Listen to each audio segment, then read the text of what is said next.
کون ہے صلاح الدین؟ یہ آسمان سے اترا ہوا نہیں تھا، یہ زمین سے نکلا ہوا نہیں تھا، ماں باپ کی صالح نیت کی وجہ سے صلاح الدین پیدا ہوتا ہے۔ ماں باپ کی جب تربیت ہو، ان کی نیت صالح ہو تو آج بچے صالح پیدا ہوں گے۔ لوگ آج ظاہر سی بات ہے، ایک صاحب ہے وہ سوال کر رہے تھے، وہ بیان کر رہے تھے، اس بیان میں ایک خاتون نے آ کر کے کہا مولانا آپ کربلا کے واقعات بہت سناتے ہیں، کربلا کے واقعات بہت سناتے ہیں، حسین اعظم کے تذکرے، ان کے صبر، ان کے استقامت، ان کے جذبے شہادت سب بہت سناتے، لیکن پھر کوئی حسین کیوں نہیں پیدا ہوتا؟ مولانا نے اچھا جواب دیا۔ وہ خاتون سوال کر رہی تھی، کہا حسین ضرور پیدا ہوگا، پہلے فاطمہ تو آئے کوئی۔ سبحان اللہ، سبحان اللہ۔ فاطمہ ہوگی تو حسین بھی آئے گا۔ گھروں کے حالات جب درست ہو جاتے ہیں تو میرے عزیزوں ان خاندانوں میں نیک و صالح اولاد ہوتی ہے۔ درخت بن جانے کے بعد ہم تربیت کی سوچ رہے ہیں، بگڑے ہوئے معاشرے کو سدھارنے کے لیے۔ اب تو یہاں پر کچرا نکالنے کے لیے ہاتھ نہیں، بڑے بڑے بلڈوزر لگانے پڑتے ہیں، تب جا کر کے کچرے نکلیں گے۔ لیکن جو نوجوان ہیں میں ان سے گزارش کروں گا، نیت کر لو صالح نیت، اللہ کی بارگاہ میں کہ مولا مجھے تحسین فرج عطا فرما، میری شرمگاہ کی حفاظت عطا فرما، مجھے وہ نیک خاتون دے جو مجھے دنیا سے ہٹا کر جنت کی طرف لے جائے، مجھے دنیا کی محبت سے نکال کر اللہ اس کے رسول کی محبت ڈالے۔ تمہاری نیتوں سے اللہ تبارک و تعالیٰ وہ چیز تمہیں عطا کرے گا۔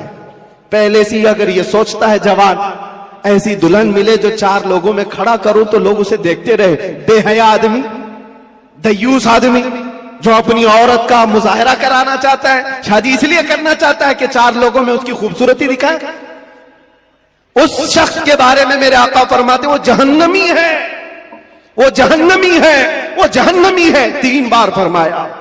پوچھا کون؟ حضور فرماتے ہیں جو اپنی جس کی عورت اس کے شوہر کے بغیر بے پردہ باہر نکلتی، یا جو مرد اپنی عورت کو آزاد گھماتا ہے، اس کے بارے میں کہا گیا وہ دیوس ہے، جہنمی۔ تمہاری نیتیں صالح ہو، تمہاری نیتیں پاکیزہ ہو تو اولاد بھی آئے گی۔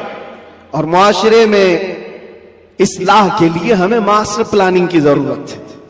یہی میں کہنا چاہتا ہوں، آج بیج بو، فصل تمہاری نسل نکالے گی اور اچھی عمدہ فصل دیکھے گی۔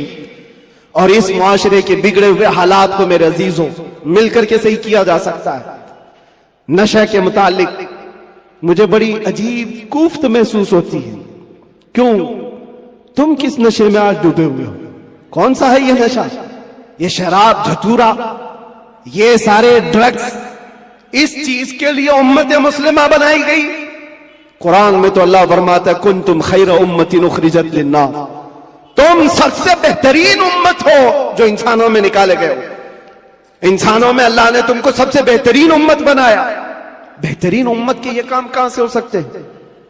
بڑے بڑے ڈرگ ڈیلر، خریدنے والے بھی، بیچنے والے بھی، کرنے والے بھی، دیدہ و دانستہ دنیا نے تمہیں اس کام پر لگایا ہے جان بوجھ کر کے، کیونکہ مجھے پتا ہے میں وہ ساری منزلیں طے کر کے آیا ہوں، ساری چیزیں دیکھ کر کے آیا ہوں، کہاں سے یہ لیک ہوتا ہے، کہاں سے یہ ساری چیزیں آتی ہیں، کون کون لوگ سپورٹ کرتے ہیں، کون کون لوگ کھڑا کرتے ہیں، پیسے کون دیتا ہے، مال کون دیتا ہے، بچاتا کون ہے، یہ سب پتا ہے۔ یہاں کھل کر کے میں اس چیز پر نہیں اظہار کرنا چاہتا۔ جیلوں کے اندر میں نے دیکھا ہے پوری کی پوری جماعت، یہ سارے کے سارے جو راکٹ چلتے ہیں اندر سے بھی چلتے ہیں۔